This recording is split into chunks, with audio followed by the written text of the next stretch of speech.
Throughout the course of modern history, the world has faced its share of serial killers whose crimes push the limits of horror.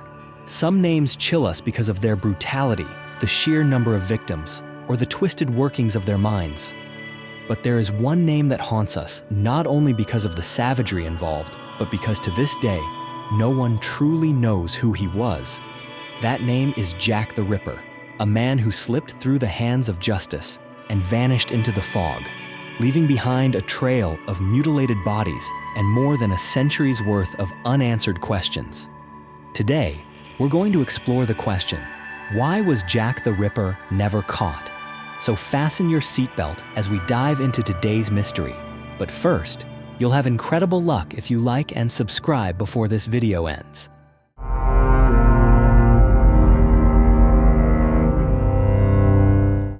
By the end of the 19th century, London was a city bursting at the seams, not only with people, but with the stark divisions between its social classes. Behind the polished facade of grand architecture and impeccably dressed elites lay a harsh reality that many preferred not to see. Slums were beginning to take root, and among them, none stood out more than the East End, the most impoverished area in all of London at the time. Within it sat Whitechapel, a district where darkness reigned in both the literal and figurative sense. Narrow alleys, damp and reeking of rot, formed a grim maze where thousands of poor laborers, immigrants, and society's outcasts lived side by side. In a world riddled with injustice, immigrants, especially Jewish communities and those from Eastern Europe, often became scapegoats for nearly every misfortune. They were accused of stealing jobs, overcrowding the already cramped housing, and even blamed for the rising tide of crime. Meanwhile, the London police were struggling to keep pace with a growing criminal underworld, and they were doing it with almost nothing in their arsenal. No fingerprints, no DNA testing, no psychological profiling. Just handcuffs, truncheons, and the faint glow of gas lamps. It was in this chaotic social backdrop that a killer began to emerge. He didn't just take lives, he openly challenged the entire justice system of an empire. And more terrifying still, he seemed to know that in a city where life was cheap, death didn't command much attention either. Throughout the autumn of 1888, at least 5 women fell victim to Jack the Ripper. They would come to be known as the Canonical Five. Their names were Mary Ann Nichols, Annie Chapman, Elizabeth Stride, Catherine Eddowes, and Mary Jane Kelly. Each name carried its own tragedy, but they were united by one grim commonality, a brutal end beneath the blade of a faceless killer. Every crime scene revealed chilling precision. The victims' throats were deeply slashed, with blood splattered across nearby walls. Their abdomens were torn open, and internal organs, such as the uterus and kidneys, had been removed with a level of accuracy that suggested at least a basic knowledge of anatomy or a familiarity with the dissection of corpses. In some instances, flesh had been carefully excised in a way that hinted at surgical experience or something disturbingly close to it. But it did not end there. In several cases, the killer had mutilated the genital area in a manner so savage that the resulting images haunted newspapers and street corners alike. Even in a city well acquainted with the horrors of crime, the public shuddered at the black and white photos of the corpses. Sensationalist tabloids only deepened the hysteria, with lurid headlines that transformed Whitechapel into a dead zone in the collective psyche of Victorian England. In this atmosphere, every scream in the night, every flicker of a shadow in a narrow alley felt like the beginning of another tragedy, a sign that Jack the Ripper was still out there, brutal and unknowable. From the very first days after the initial murder, London's police force realized they were dealing with a crime unlike any they had encountered before. A calculated, merciless killer who acted with a level of cold detachment that bordered on inhuman. And so began one of the largest criminal investigations in the history of England. More than 2,000 individuals were questioned, over 300 were placed under close surveillance, and at least 80 suspects were temporarily arrested and interrogated. Officers searched homes, inspected boarding houses, and scoured every alley of the East End. In an effort to encourage the public to come forward with information, authorities publicly offered monetary rewards and appealed for cooperation from all walks of life. It wasn't just the official police force that joined the hunt. Amateur detectives, journalists, and ordinary citizens all threw themselves into the chase for the phantom known as Jack the Ripper. Given the precision with which internal organs were removed and the clean incisions on the bodies, the police quickly narrowed their focus to individuals with anatomical knowledge: butchers, surgeons, and medical students. Authorities also paid special attention to those living or working near the murder sites. Yet despite their efforts, the suspect list only grew longer, and no real breakthroughs came. The core problem was that police at the time lacked any modern investigative tools. There was no DNA testing, no fingerprinting system, no surveillance cameras, and certainly no digital tracking methods like we rely on today. They couldn't digitally reconstruct a crime scene, compare evidence through centralized databases, or generate a suspect profile using criminal psychology. None of that existed. To make matters worse, public trust in law enforcement was at an alarmingly low level. Many working-class residents of Whitechapel had no faith in the police. Some remained silent, while others actively misled investigators, whether out of fear of retribution or simply because they were used to living in a world where violence went unpunished and protection was never guaranteed. In such conditions, the police investigation began to feel futile. And as each new murder added to the growing list of horrors, a grim realization took hold. The police weren't just chasing a killer, they were grappling with a symbol of fear that their entire system was powerless to contain. More than a century has passed since the gruesome murders that shook the Whitechapel district, and yet the name Jack the Ripper remains an enduring symbol of mystery. Because of that, the list of suspects has grown so extensive over time that it's nearly impossible to count. From the mentally unstable to scholars, from working-class men to royal nobility, all have, at some point, fallen under suspicion. The following are among the most notable names ever included on that list. The first suspect is Montague John Druitt, one of the earliest individuals seriously considered by police at the time. Druitt was a barrister and a school teacher, but he also reportedly struggled with mental health issues. Shortly after what was believed to be the Ripper's final murder, Druitt's body was discovered floating in the River Thames under strange circumstances. His family confirmed that he had exhibited signs of mental instability, and the timing of his disappearance aligned precisely with the Ripper's sudden vanishing. The coincidence led many to believe that Jack the Ripper may have ended his own life by the banks of the Thames. The second suspect is Soren Kwiatkowski, better known by his anglicized name, George Chapman. A Polish immigrant to England, he worked as a barber and later posed as a doctor.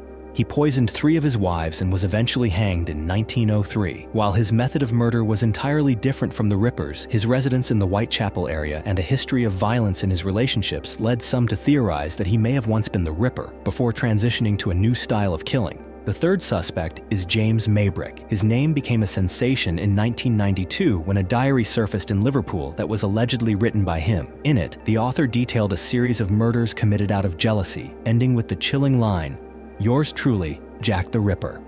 Maybrick was a wealthy merchant, known to have psychological issues and a history of arsenic use. However, the authenticity of the diary has long been hotly debated, making Maybrick a suspicious yet ultimately unverified candidate. The fourth suspect is Michael Ostrog.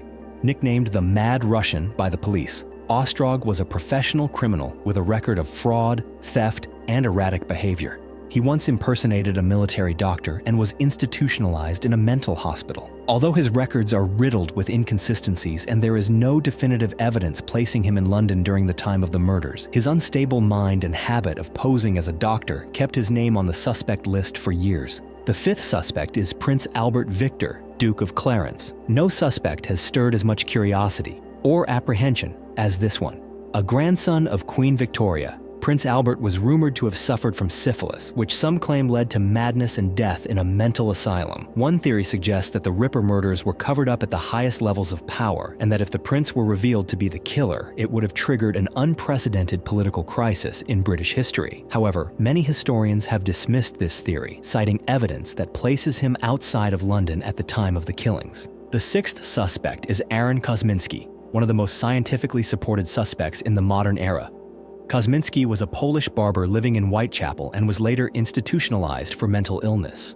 In 2014, a DNA study on a shawl allegedly belonging to one of the victims found a genetic match with Kosminski's descendants. Though the results have been questioned due to the unclear chain of custody of the evidence, it remains the first piece of genetic material ever linked to a Ripper suspect, reigniting public interest in his name. The seventh suspect is Karl Feigenbaum, a German sailor who once confessed to having urges to kill and mutilate women. After leaving England, he traveled to the United States, where he was arrested for the murder of a woman in New York. He was executed in the electric chair, and his attorney later declared that Carl was, in fact, Jack the Ripper, and that he had used his travels by sea to escape the crime scenes after each killing.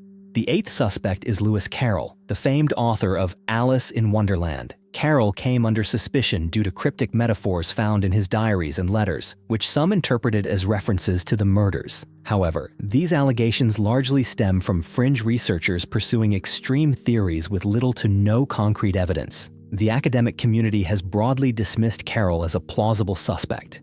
Each of these names has, at one time or another, been connected to Jack the Ripper, but ultimately, despite countless investigations and re-examinations of old files, no one has ever been able to say with certainty that they've uncovered the true identity of the Whitechapel Phantom. In the history of modern crime, few murderers have ever reached the near-mythical status of Jack the Ripper. So why was he never caught?